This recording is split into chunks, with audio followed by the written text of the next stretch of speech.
عمران خان کی 20 ضمنی نشستوں پر واضح اکثریت دیکھتے ہوئے حکومت نے دھونس، دھاندلی، غنڈہ گردی اور ناجائز گرفتاریوں کا سلسلہ شروع کر دیا ہے۔ کل میں لاہور میں ٹاؤن شپ میں جہاں جلسہ کیا وہاں کی انتظامیہ کو پکڑ کے لے گئے، رات کو لال کوڑتی صدر میں جو جلسہ کیا ہے وہاں پکڑ کے لے گئے، اور محمد نواز کے حلقے کے لوگوں کو اور ورکروں کو پکڑ کے لے گئے۔ میں ایک چیز واضح کر دینا چاہتا ہوں کہ ووٹ کو عزت دینے والے ووٹ کو لاہور کے اندر ذلیل کر رہے ہیں۔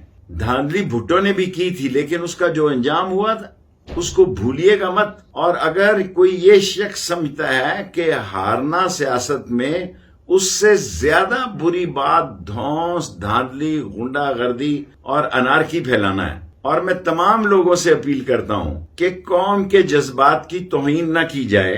آگے ہی معیشت کی تباہ حال قوم جو ہے، آگے ہی کرپشن کی ڈسی ہوئی قوم اور منی لانڈرنگ کی ڈسی ہوئی قوم امپورٹڈ حکومت سے نفرت کی انتہا پر ہے، اور اگر اس ضمنی الیکشن کے بعد عمران خان نے کوئی کال دے دی تو یہ تباہ حال معیشت کا ملک کسی نئے بحران میں داخل ہو جائے گا۔ اور میں حکمرانوں کو بتانا چاہتا ہوں کہ آپ جو کھیل کھیل رہے ہیں اس میں خود پھنسنے جا رہے ہیں۔ عوام کے فیصلے کو عزت دیں، ووٹ کو عزت دیں، ورنہ خود بھی ذلیل ہوں گے، آپ کی سیاست بھی ختم ہوگی اور آپ کا سیاسی تابوت نکلے گا۔